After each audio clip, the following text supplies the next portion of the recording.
question, que vient faire ce cochon sous la robe de Saint-Antoine à partir du XIVe siècle?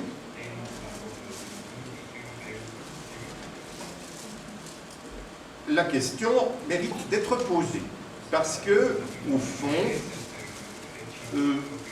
même si on peut trouver une réponse un peu rapide en disant « oui, mais il avait souvent des animaux qui venaient le tenter, ces animaux étaient des masques du diable, donc finalement ce cochon, ce serait une sorte d'incarnation du diable. » Oui, mais c'est pas vraiment très satisfaisant comme explication. Parce que d'abord, ce cochon, il n'est pas méchant du tout. Il a l'air même d'être un bon petit cochon très gentil, dont le sein n'est pas du tout terrifiant, dont le sein a l'air de prendre bien soin. Il fait plutôt penser à un petit chien fidèle qu'à une bête monstrueuse et terrifiante. Je précise qu'alors, parfois ce cochon est un sanglier. C'est bon, peut-être un peu plus sauvage un sanglier, mais souvent pas très gentil quand on en rencontre un, parce que les sangliers peuvent faire peur, n'est-ce pas, à des personnes un peu isolées.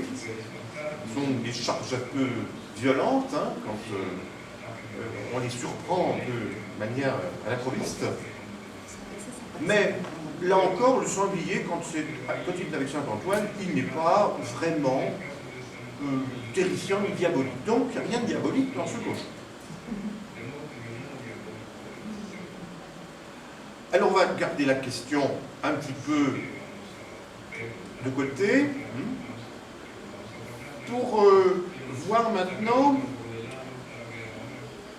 à partir de quand Saint-Antoine est fêté en Occident.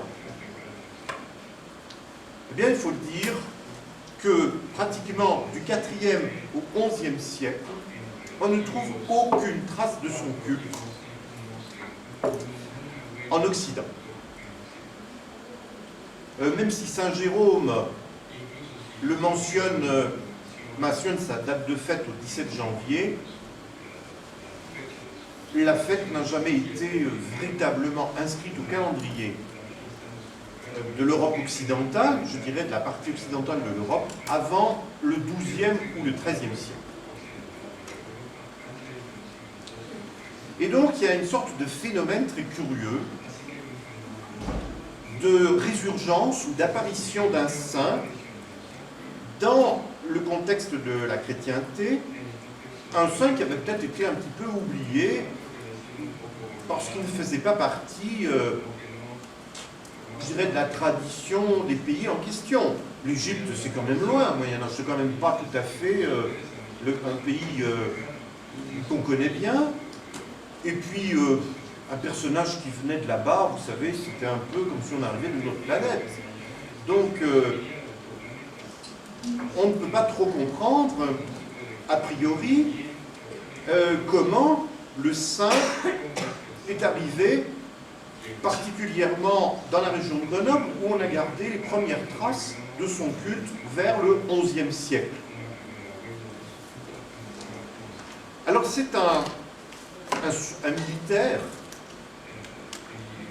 qui participait à la croisade et qui avait eu l'idée de ramener dans son pays, donc près de Grenoble, les reliques d'un saint. Et il avait trouvé celle de Saint-Antoine. Personne ne sait véritablement si c'était les vraies reliques. Si ces reliques, il est allé les chercher là où j'ai dit, n'est-ce pas, dans le désert d'Égypte, là où si quelqu'un lui a dit « Ah, écoute, je te vends ça, je sais pas moi, 50 pesos, et tu vas remporter ça chez toi, tu pourras ensuite faire des affaires avec ce saint, très bien, bon. » Alors, ça se passait comme ça, hein, on sait bien que le culte des reliques au Moyen-Âge, c'est quelque chose d'assez renversant, hein, c'est quelque chose d'assez stupéfiant. Parce que pour certains saints très importants, je pense à Saint Jean, j'ouvre une parenthèse, Saint Jean-Baptiste par exemple, il y a tellement de reliques de Saint Jean-Baptiste dans toutes les églises connues que si on devait reconstituer le squelette de Jean-Baptiste à partir de ces reliques, il aurait peut-être 4 têtes, 7 bras et 8 jambes. Donc, et il y a probablement une partie des reliques qui devait ne pas être très authentique. Donc le culte des reliques, mais là encore, il fait partie d'une sorte d'importance, vous voyez, de l'imaginaire. Hein? Il relève de l'imaginaire parce qu'on n'allait pas vérifier, on n'allait pas faire une enquête d'ADN sur l'os qui servait de relique. Parce que, bon, évidemment, ça n'existait pas à l'époque. Et donc, on ne pouvait pas vérifier l'authenticité de ces reliques. Et parfois, il y avait des commerces qui s'opéraient de manière assez douteuse. Mais enfin, bon. Mais ce qui comptait beaucoup plus, c'était le symbole que représentaient ces reliques. Et chaque église devant avoir les reliques d'un saint, il fallait en avoir suffisamment. Vous imaginez le nombre d'églises qu'il y avait déjà au XIIe siècle, il fallait en avoir pour tout le monde. Donc, la nécessité d'avoir des reliques faisait parfois qu'on ne regardait pas trop si ces reliques étaient authentiques. Alors, toujours est-il que ces reliques, vraies ou fausses de Saint-Antoine, arrivent dans la région de Grenoble et que l'évêque est fâché parce qu'il n'était pas au courant. N'importe qui pouvait venir comme ça avec ses reliques et dire voilà, j'ai des reliques, moi, je vais faire une église, etc. Mais l'évêque voulait contrôler quand même tout ça. Il n'était pas tout à fait d'accord qu'on construise des églises comme ça un petit peu pour tout le monde et sans avoir son autorisation.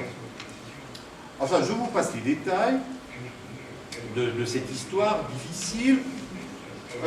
Finalement, à la suite de toutes sortes d'arrangements, on va dire,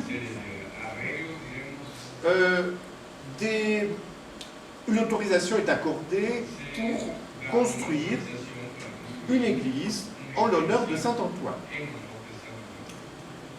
Et cette église va être construite dans un endroit pratiquement désert. Alors ça aussi c'est un mystère.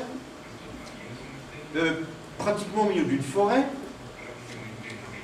un petit peu à l'écart de toutes les grandes villes, les grandes cités de l'époque.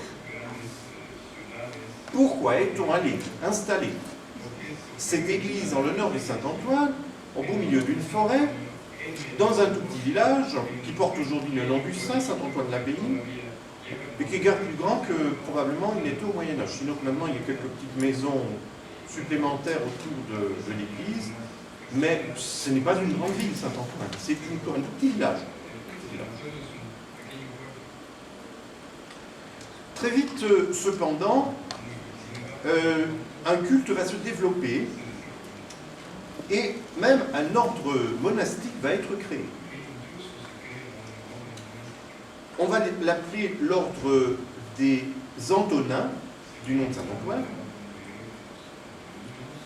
et qui vont avoir une spécialité. Alors, contrairement aux dominicains et aux franciscains, ils vont se distinguer par une activité médicale. Ils mettent au point, semble-t-il, des remèdes assez efficaces à base de graisse de porc, en particulier, mais aussi utilisent des méthodes chirurgicales très modernes pour l'époque, faisant appel à des chirurgiens, par exemple, pour amputer des malades, sans anesthésie, je précise.